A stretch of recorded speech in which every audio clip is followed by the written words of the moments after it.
Imagine this: a secret room, a psychic sitting quietly, eyes closed, sketching a hidden Soviet base thousands of miles away using only their mind. Sounds like science fiction, right? Well, it's not. This was real. Welcome to the wild world of remote viewing, a top secret CIA program that tried to turn psychic powers into a weapon of espionage. I'm Mohammed, and today we're diving into the declassified truth behind the CIA's psychic spies. Stick around because this story is weirder and more real than you think. So, what exactly is remote viewing? It's not mind reading or fortune telling, it's the ability to see distant places, objects, or events using nothing but your mind, no cameras, no satellites, just pure mental focus.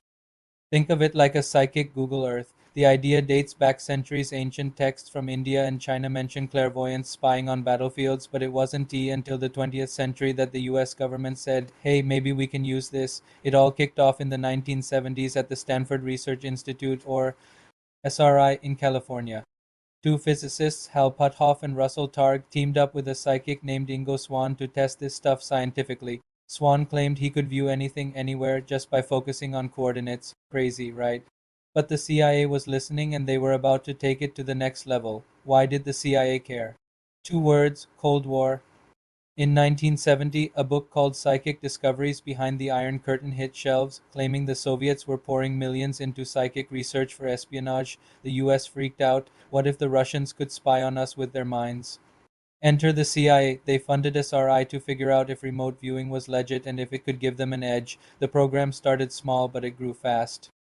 They called its Canate, at first short for Scan by Coordinate. Psychics like Pat Price, a former cop turned psychic superstar, were given map coordinates and asked to describe what they saw. Price once sketched a secret Soviet nuclear site with insane detail: cranes, buildings, even code words on files. The CIA was stunned. Was this guy guessing, or was he actually there? That success lit the fuse for what became a decades long project. By the late 70s, the program had a new home at Fort Meade, Maryland, and a new name: Stargate. Over 20 years, the CIA, Army, and Defense Intelligence Agency ran thousands of missions. They recruited about 20 remote viewers, regular people, soldiers, even artists who trained to see targets worldwide. Some missions were wild: finding a downed plane in Africa, tracking hostages in Iran, even hunting for plutonium in North Korea. One standout was Joseph McMonigal, a soldier who became a remote viewing legend.